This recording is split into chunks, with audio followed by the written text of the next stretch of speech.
Hello, welcome. Hello, Daryl. How are Hey, you? pretty good, Siobhan. About yourself? Good. I'm middling to fair. Um, It looks a little sunny where you are. It's pretty I miserable here. know it's just Oh, come out because it has been grey all morning and all last night, so it's nice that there's a bit of sun now. nice. My eyes are so puffy. I'm just noticing. Yeah. So anyway, everybody, this is Daryl Martin. He is producer extraordinaire for Soft C, and he also was a great white liar. And most of the drums, in fact, all of them bar one track, I think you played drums on, wasn't it, off the album? Yeah, I think so. Yeah, as far as I know. Pretty sure. Um, so Daryl, you're also known as Porphyry, Hmm. creating some beautiful angelic, like life enhancing spiritual music. Not not Thanks. spirit, you know what I mean? It's not about God, it's about your inner spirit. Um but yeah, so how's life been as Porphyry, or do you want to tell us about Porphyry? Yeah, sure. Porphyry is a project I started about 3 years ago now. It was supposed to be a studio project, me and a good friend Niall. You know as well, Yeah, Siobhan, yeah, right? Niall Doran from Yeah, yeah. Start Together Studios. Yeah, we went in, did a few songs, and once I actually got the EP recorded, I thought maybe I could do this live. Tried doing live and loved performing it, loved playing the audiences, and just thought, hey, I'll take this and just keep going with it. So I yeah, it's like never a, oh I, yeah, I never twigged that it was just gonna be a recorded thing, a studio thing. I didn't think there was anything wrong with it. yeah, Oh, cool. definitely. How Yeah, I was great. really Okay. surprised. I know it changed so much once it was released. Just hearing people enjoy it and singing those songs to people and stuff. God, actually in Canada, if you remember, Yeah. I sang a few songs when we were in Right, yeah. Montreal. Yeah. On the wee cafe, wasn't it? Yeah, yeah. Yeah, yeah, yeah. That was lovely. Yeah. So yeah, Porphyry's been going for a few years now, released a few different EPs. Got so much music in the waiting folder, EPs worth, maybe 3 EPs worth of music just sitting there Oh, waiting to be realized. So that's the right. lockdown's been great for me for that. It's been Have you sure it's found been good for you yourself too, Siobhan, trying? no? Oh, I don't know. We'll No? discuss that later. Have you found yourself like perfecting and perfecting, or are you like? Because I know even with Soft C, the last time we were chatting, because it was just before the album, before I was like putting the album to print kind of thing, you were like, Yeah. sure you don't want me to just tweak that? Because like I've got all these new synths and all these new plugins, and then like, no, no, no, I'm really happy. So, Yeah, are you like that with your own stuff as well? all the time. Yeah. The only way that I can get music out is if someone gives me a deadline, or if I'm just so tired of it sitting there already mixed and mastered on my computer, and I just go, okay, let's do it. It's I done. mean, the last thing I released was Gardener Lift, and Yeah. I mean that song was finished maybe about 6 or 7 months beforehand, and it was we have a live gig in the 343 in Belfast. It needs to be out by then. I was like, okay, now I can let go of it and just release it. It's fine. Beautiful And as well from that gig. Really nice. I'll share it with you uh, later. Yeah. serious. And the EP before that too, it was because I was moving to Berlin and I wanted to play something new for people in Derry and Bennigan's. I think you were there, Siobhan. Yeah, yeah, yeah, it was, yeah. Yeah, I remember you. Yeah, Yeah. it was all to do with like kind of deadlines and finality. If a lot of times my music just ends up being possibilities, little potentials. So yeah, like if you would have given the option, I probably would have changed a lot in Soft C. Not in the way that I thought the previous one was bad, just the thought that now it could be different. Yes, yeah, because you've just Which is built a new song. Yeah. So yeah, let's yeah. let's jump into Soft C. So whenever you like became the producer for this song, so basically at the start, Hmm. Soft C was written as an a cappella track, and I kind of had the idea that it should stay as an a cappella track, and then the more the more I kind of learned about things, and the more you were learning about stuff, and we were spending more time together in the band, it was just really interesting. You were like, no, like I could try something with this if you want me to. And I was like, fuck it, yeah, sure, let's see where it goes. So how Yeah. did it feel taking an a cappella track? Did it feel like you free reign, or was it like limiting in what you could do, or No, it was really cool. Really, really nice. I mean, like the harmonies that you made are beautiful. And I've always loved That's, yourself and Ruth's voice combined. yeah. So beautiful. And the harmony's great. And yeah, because there was no percussion at all, it's just a cappella, I had free reign. I could do whatever I want underneath. And it was really, really fun. Cool. Just Even altering it subtly with like different rhythms underneath or yeah. different vibes over it. It was really, really fun, just adding a little interesting reflection of my perception of what the soft C was, you Mm. know? I want to ask you about that as well in a minute. But just when you talk Sure. about Ruth and the voices and stuff, I had a listen just before we came on again, and I just love the blend. I love the way you've blended our voices because it is like a choral piece, I suppose. It's like everybody Yeah. the one, whereas all the other songs on the album, I'm kind of out front as the lead Mm. vocalist, so it's got a It is, you know, yeah, there's this, really rounded sound. yeah, there's a part, I think the second verse, when your voice comes in by itself, but it's so on equal footing. It's not a lead vocal. Yeah. And it was just so interesting to hear your voice in that context on essentially your record. It's really, really nice. It's Yeah, it's really really lovely. I really like that. I really like how I could actually really hear it because usually backing vocals are like in the mix, but they're far back in the mix, and you might be able to pick a voice out here and there, but you can hear. I can hear yeah. you. I can hear Ruth. I can hear Neil. It's like we're a unit Yeah. team in it. It's great. It's yeah. See, I think that's to do a lot with your vocal writing as well, because it's not to say that the backing vocals are doing octaves or something like that. They have proper independent parts. Yeah. So some backing vocals have little like nice dissonances and stuff and have like nice little counterpoints going. So it's really noticeable. Do you know what I mean? It's not like your traditional background is like, oh yeah, have a female vocal do that an octave higher. Yeah. Or oh yeah, have a few guys do that in the background. Yeah. So yeah. Oh. But I must say I really loved it. That's something I've really loved. It really because it just adds a different. I don't know. It's just a different timbre to the other tracks. It's really great, really lovely. It's something that I actually want to explore more. And do you know, I was kind of, oh yeah, I'd love to hear I love choral it. music. That kind of, yeah. I was kind of vibing off the choral vibes with it too when I had that little church organ kind of part. Yes. That So little. I was going to ask where that came from. So was that? Did you think this is like a choral thing? So I'm gonna stick in a bit of organ just to reference that. Yeah, just a little bit. I mean, I synthesized the organ sound and I made it not exactly like a church organ. I made it like a kind of a warm, warbly kind of sound, but the reverbs and stuff are kind of like yeah, I kind of wanted to make it a little spooky, a little almost like a kind of empty cathedral or something like that.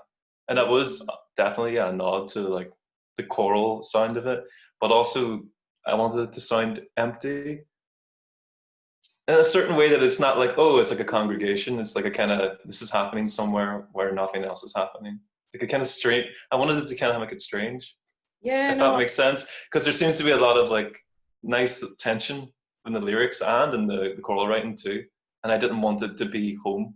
I didn't want it to be, so this is a break from that. It's like, okay, it sounds nice, but it's also kind of strange. Do you know what I mean? Definitely. I didn't want the tension to be released completely.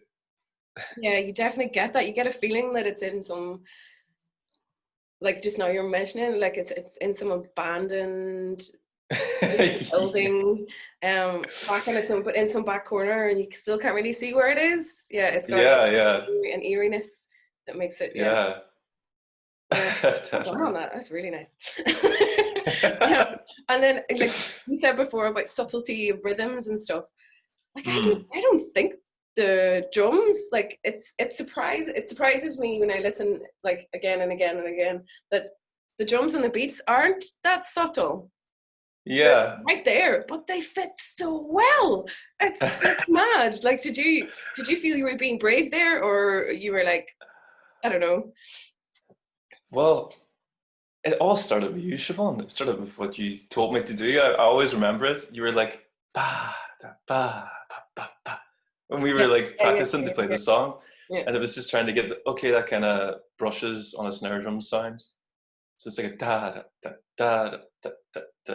So that's where I put the kick drum in the first, so boom, boom, boom, boom, boom, boom, for a little bit, and then just followed right with that.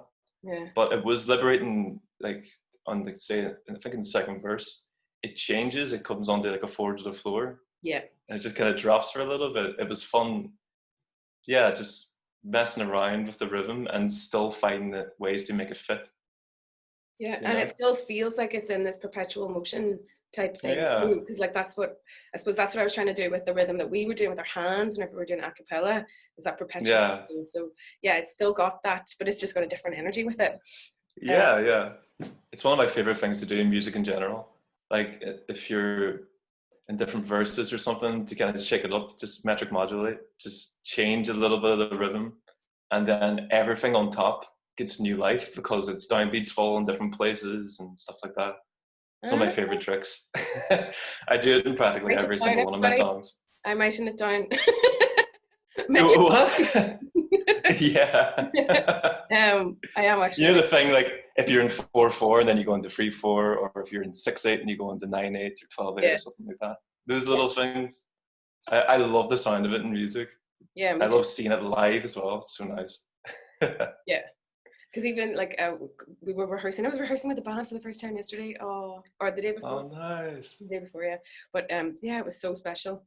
After we played the first song Amazing. together, and like there's because we haven't played in almost 8 months, because we hadn't had any Uh, like full band rehearsals, because we only had like 3 piece or whatever gigs prior to that, so it wasn't like perfection, nowhere near it, but it was just so warm and fuzzy. And like after we finished it, it was like, I like music. Yeah, it was just like, oh, I forgot how much oh, we love this. Well, we don't think we had, and it's just, you know, when it happens right there, and it's yeah. the experience of everybody in the room together. And anyway, Oh, it's sorry, yeah, I amazing. was trying to, we were doing soft D, and I was like, because the single's coming out now, I'd like to kind of homage Daryl's version a bit, and try and take bits. And I was trying organ sounds, and just didn't work. Like you said, it just has a different, you have a different quality, like. But yeah. Yeah. And even the drummer, the new drummer now, and Andrew, like he was imitating your beats, and it was so, he was Yeah. so good at it. It's still not quite there, but you've actually brought new life into the live version now, because we've Nice. focused in on it and more, which is really lovely. I can't Um, wait to hear it. yeah, well, we're going out live on the 4th of September, but yeah, I'll share stuff like that later. Yeah, yeah. What about, do I hear like Foley sounds? Is there actual water sounds going in there There's throughout the whole so thing? many Yeah, samples of a beach in Donegal in that. cool. There's so many. I mean, they're inside the snare drums. They're just played completely natural over some parts. There's like wind sound put into the kick drum. There's a part in like I think again it's in the second verse. If you listen carefully to the kick drum, there's this kind of like these artifacts, and it's like a pitch shifted wind sample. I don't Cool. want to imitate it, but essentially it goes like bum, ba, ba, dum, ba, da, ba, dum, ba, da, ba. But it's in a kind of like a weird like warbling like woo, woo, woo Yes, sound, yeah. I know. and it's just, and I love the sound of it because it just makes it sound so dirty. Like I sampled the kick drum from some like weird, yeah, like bit crushed record or something. It sounds, I just love the sound of the grit of it. So yeah, there's Foley all over the shop on that song. Cool. That's just what I Yeah, wanted to. I wanted the C to be with us. Um, yeah. did you And have any idea, like, I don't know if I told you what my inspiration was for creating the song, or no, so never did. what, like, do you have your own interpretation of like what you think the song, Hmm. well, what does it mean for you, and how did that direct how you created the sounds and produced the record? Uh, this might be a little tangential, but in Love. my mind, I saw the tarot card, the Two of Swords. I Okay. don't know if you're familiar with it, but No. it's essentially, it's a woman sits at a beach, and it's a rocky beach, and she's blindfolded, and her arms are like this, and she's holding two swords, and Ooh. she's in perfect balance sitting at a beach, and it's supposed to represent kind of anything from stalemate to the inability to resolve something with words or with like basically matched forces and balance, but in a fight. In a kind of, well, in tarot, the swords represent thoughts and intellect and words. So just your lyric with the knife fight of sorts as well, along with it, is like this tarot card is soft sea because there's this grayish sea and a grayish background, and there's this woman with knives, and it felt like that was the symbolically speaking, that's the first thing that I thought of whenever I was writing, like trying to make an instrumental for it. Yeah. It's like trying to get that atmosphere. Yeah. But I never knew, Siobhan, what exactly where it came from, what the real inspiration is from. Well, you know, you're not far off the mark. Not that I know anything about tarot, but there's like, as you probably remember, like I go to the beach quite often to try and soothe my soul and soothe my mind, and I suppose it was written.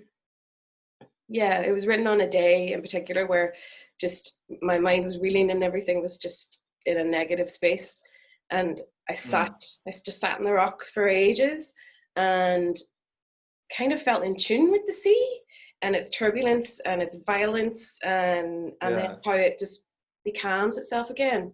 And it's like, you can't be all these things. You can be completely messed up and not making sense and crashing into yourself, but then there's always the calm. There's always, then you can have this serenity and this beauty, and it's all part of the one. So yeah, I definitely got that from it, especially how the song ends with the repetition of a soft sea again.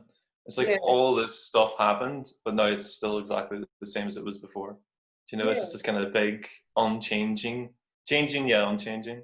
Yeah, like a river, so to speak. Exactly. Yeah, or a sea. Obviously, I'm accepting that that's part of you as well, and that's you know, so that's where I came from. So you're completely like, that's really cool. Yeah, that's amazing. So is there anything else I could ask you about Soft Sea? Is there anything you haven't told me that was really, really interesting that I've missed out on? I like the organ lead part, actually. That's really nice, by the way. Really nice. Neil was trying to Neil, the pianist in the band, he was trying to come up, because I was playing the organ parts yesterday, and he was trying to do the lead, and no, he's like, no, Siobhan, you just have to do this. I can't do this. I know it needs to be a synthesized kind of sound, right? Yeah. I'm assuming he's using like a piano sound. That's another thing actually to mention. Neil's piano on that track is really, really good, because I remember being at the very start when we were recording it, I was like, I think it should be electronic, and it was Keelan in Small Town. He was like, do you know, I think the piano sounds nice in here, gives a bit of warmth, and he was totally right. Because it gives this kind of organic dimension. Because although there's a lot of Foley and stuff on the production, it's processed a lot. So I tried to make it sound digital, a little harsh, a little cold, to kind of represent the sea. Whereas there's just parts where Neil would lift the pedal, and you suddenly hear this room, because obviously the piano is mic'd with 2 stereo microphones, and you just hear a room for a little bit, and it just changes, just a little bit of warmth, a little bit of space for just a little second. Kind of, so that's one thing actually about it, or something. There's an organic heart in playing that kind of grounds it or something. It gives that antithesis that that has the two kind of fighting against each other, like we're on about. That's one thing actually to mention. One more thing I could think of though is that I like the idea of synthesizing sounds to sound like Foley too. I mean, there is, as I've said a few times, a lot of stuff that's real, but I mean, the wave sounds throughout is synthesized. It's a Korg MS-20 synth, white noise. Wow! And there's sometimes as well, I would change certain parts of the Foley and synthesize it a little bit.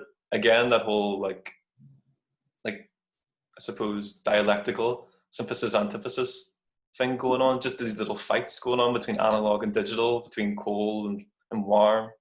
I just like between, I suppose you'd say, mimetic as in real life stuff and abstract as in synthesized stuff. Just this kind of tension everywhere. but subtle. It's just there, like all the little waves, all the little currents.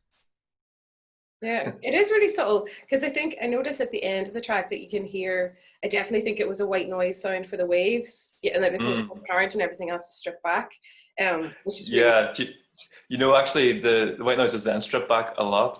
All the processing they put on it is taken away apart from one delay, so it just sounds like, yep, this is obviously white noise. yeah, It's yeah, just been yeah. stripped. Yeah. But yeah, I like that it is just the white noise, which I suppose could be natural as well, organic. And then, but sitting with the voices, yeah, I don't know. It's just a dichotomy going on. Yeah, it was just so fun to make. Yeah, and I'm so fun to work with materials like that. Yeah, I'm so grateful. Is it hard working producing for a friend? No, not at all. No. No, definitely not. Okay, good. Because it's so easy to just, any sort of insecurity you have, you're like, what do you think, Siobhan? Is that all right there? As opposed to a long, like, extensive emails and please let me know of any like amendments you need for the next draft or something like that. Yeah, and you have to read into all the sentences. Yeah. Just meeting. Have you done much production for other people since then? Do you know the last thing was Queen Bonobo's record? Oh yes, you did her album. That was the last. Yeah, that was the last big production I did. Is it something you're into, or are you just happy making your own music? And I love making my own music, but I also love helping other people make it too, because it's just that I get going tangentially into like spiritual things, but in the kind of archetype of the wounded healer. Yeah. It's like this idea that only whenever you're wounded can you actually understand the pain and then help other people. And I can kind of comically relate that to the pain of producing your own material. I mean, only whenever I'm sitting here trying to make my own stuff do I realize, my God, it's so difficult. I would be so better if there's just some person here to say like, yeah, you shouldn't do that. You're spending far too long on that. That needs another thing. There's too many instruments there, etc., etc. So I know firsthand how difficult it is to make stuff by yourself. So that's why I like producing. I like helping and then polishing songs, arranging songs, just making really good records. Yeah. So yeah, I really do like production, but I haven't got much opportunities to do it, of course, because of COVID and stuff. It's difficult to collaborate in a production level, I feel, because I far rather knowing the ins and outs, the feelings and stuff and the emotions behind it, as opposed to, again, emails and drafts and stuff of that nature. Yeah, it's hard to read into stuff. Speaking of COVID life, how have you been over it? Have you been creative? Have you found it difficult? Has it been brilliant for you? What's been your experience of it? It's been really nice. I mean, the day before, essentially when lockdown was imposed, I brought all my music equipment here to this house because I have a studio in another place, a little room. Yeah. And I have recorded quite a lot. I've made quite a lot. I'm working on a project. I don't know if I can actually say what it is. I'm working on a commission and it hasn't been released yet. And I'm making pieces of music in response to photographs. Yay! Oh yeah, that's something really interesting we didn't even touch on. Yeah, Daryl's synaesthetic. Is that right? Oh yeah. Yeah, so Daryl has synaesthesia. Do you want to tell people what that means? Sure. In my case, anyway, it means that all colors have their appropriate sounds, appropriate pitches, and essentially anything I look at in a perspective, say like a normal ratio 4:3 or something, I could play as a graphic score. It's fantastic. I've seen you do it in action as well. That time that you was he an Italian artist? Yeah, Alex Cicchetti. Yeah. And seeing you play his paintings, oh, it was fantastic. Daryl's sitting at the piano in the middle of the room, surrounded by this guy's paintings, and oh, it was fascinating. It was so good. Loved it. I loved actually that whole guy's work. I loved him. They were really beautiful paintings. Art and music and sound. It was just beautiful. Yeah. Yeah. And so is it along similar lines in reaction to somebody's work?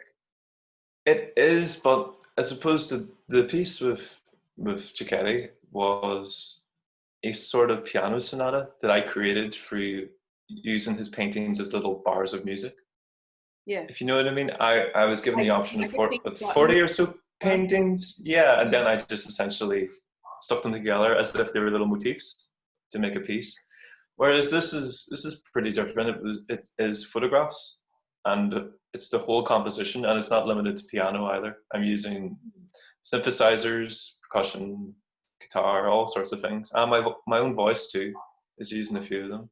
Brilliant. So it's a lot more expansive and also a lot more accurate, because I remember in Cicchetti's work he used a lot of black, and black for me is extremely difficult to do on an upright piano. I mean, the way I represented it was pedal down in the lowest notes to make this kind of dark sound. Yeah. But really, to me, like almost like ironically, black is white noise. It's a filtered kind of white noise. It's low. It's all the frequencies at once at a low part of the frequency spectrum. So essentially, this is a lot more realistic to what I see and what I hear when I see things.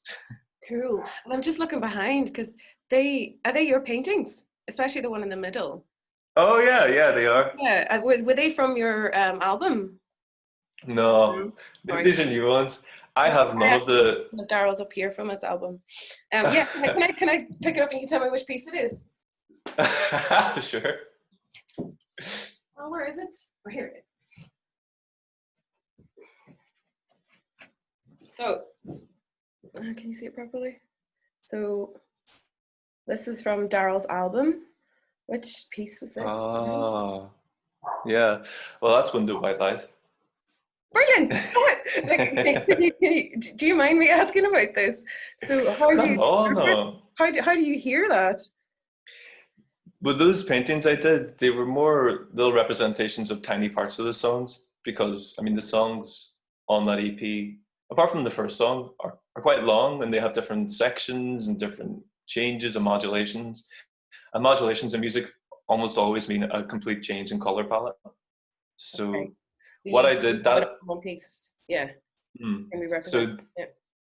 that is one specific part of the piece where there's, yeah, it's a high G, and it's just a kind of held sustained note, but there's also like a harp underneath doing low G with B flat and D and F as well, because there is purple there, isn't there? No, I think it's just gold and orange, or Is there a fur color? there might be Should a be. tiny darker bit of purple there, maybe Oh, a little tiny speck, but okay. Well, yeah, that's that one specific part. cool. But I actually have none of those pieces, those little paintings left. They were all given out, and they were all individual little sections of the songs. So People like me, how many of these exist in the world? How many did you make? 50 or something? yeah, I Yeah. painted 50 of those little things. They're wonderful though. Like I'm gonna have I'll send you, Siobhan, the exact part of the song what that is. yeah, that'd be class. Yeah, and I can share it with everybody. That'd be cool. Yeah. Sure. So is what's on the cards for Porphyry now? You know, yeah, you've got this commission, and you've tons of work sitting waiting to be released. Are you waiting until there's a time when we can actually gig again, or? Yeah, I mean, lockdown was a really big eye opener for me. That it's extremely difficult to perform in my current setup. I mean, I have a pretty old laptop, and my materials aren't that great to be able to live stream high quality audio and stuff. I managed to do a gig for a Caltronic festival, and that was really nice, but I had to get a cameraman and different cameras and use his setup to stream it and stuff like that. Yeah. So yeah, I'm thinking a lot about how can I be able to be an artist online. I mean, I don't know about you, Siobhan, but I'm not particularly fond of maybe not fond's not the right word, but competent at social media in general. It's not something, because the music that I write feels so personal to me. I feel it's kind of a struggle to make small little bits of information about it and like, hey, check out my new song and hey, this is really cool, you should check this out. It feels almost like going a against. blasphemy against the Yeah, creative yeah, process, yeah. I or hear. the emotions and the madness that went into creating it. So I would say personally, I'm not that great at being a regular social media poster of keeping my audience online, that kind of thing. Mm. But I feel like, especially in these times, that kind of knowledge and that kind of practice is extremely useful and relevant. Yeah. So Like I would I'm going to. tune into Oh, this oh, to hear you talk about it. I would, oh. you know, but I think Yeah. people would, because we've come to a time where people are doing lots of self reflection and worrying about our purpose and about our direction, and your music speaks to that, and it speaks to the spirituality and celebrating it and accepting it. Yeah. And yeah, I think it's quite pertinent if you can find a way to navigate this fucking myriad of internet crap that you have to Yeah. do, yeah, I know. to get your work out there, you know, or just share. Yeah. I mean, interviews like this are a great way to do it. Mm. As in two people talking to each other, as opposed to like a monologue Yeah, of some person explaining the songs. Because when you do that sort of thing, well, I feel anyway, you almost seem to be still in that creative mindset, and you seem extremely detached from people. yeah, If you're like sitting explaining the deepness of a song by yourself, I feel like I just get into it again, and I imagine anyway, it's difficult for an audience to actually engage in it. yeah, or Like I yeah, said, it feels more like a monologue given to the self about something the self has done, as opposed to an explanation to people. yeah, So and there's less. interview things are really cool. Yeah, yeah, maybe we could do Yeah, it if you want, whenever you're releasing your next, if you yeah, find the time. I'd love to chat to you about it if you want to. Um, yeah. I think that would be a great idea in general, actually. Like yeah, making some kind of live hub for artists, just yeah, just Zoom to chats discuss like the this. art, yeah, Yeah, the ways and whys. just to talk about it. Because I really wanted to celebrate with this. Like, this is the first time I've done this for Soft C. It's because there was such an outside element, but like fantastic artists that were part of this piece. And it took it to different places than that I could ever imagine. Like, I don't know Yeah. if you've seen the video yet, Mark. I haven't seen it, but Yeah, I did see your post about it yesterday, and yeah, it's amazing. It's inspired by Jean Cocteau. He's yeah, yeah. one of my And favorite artists. Maya It's a Dean, bizarre and coincidence. yeah, and it's just just to hear him, like the interview with him will be up on Thursday evening, but Hmm.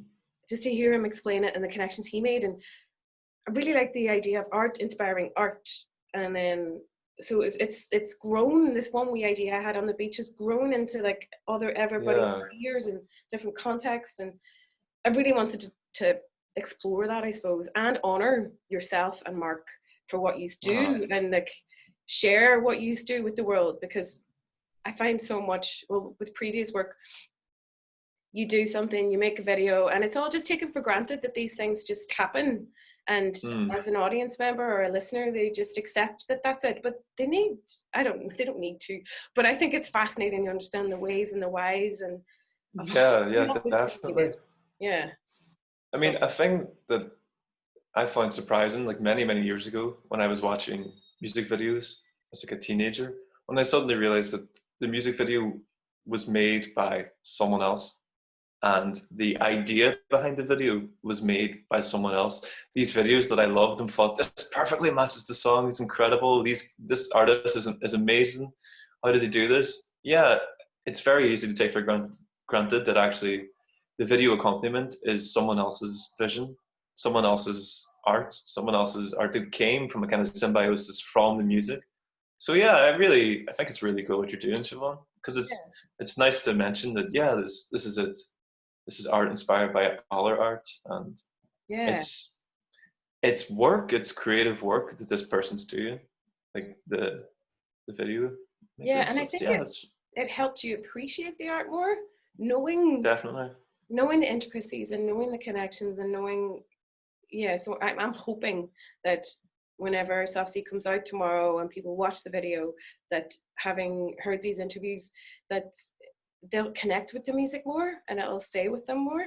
Yeah. So that's my hoping anyway. So yeah. Yeah, I hope Yeah. so.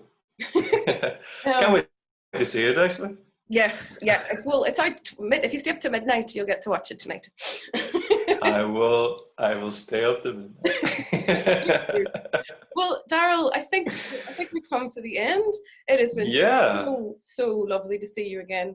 I miss your face. It's been great, Siobhan. Yeah, I miss your face too. I'll What a strange sentence. let's have a virtual hug. Oh my god. That's adorable. Okay, Daryl. See you later. Bye, Love you. Siobhan. Mwah. Love you too. Bye. Bye.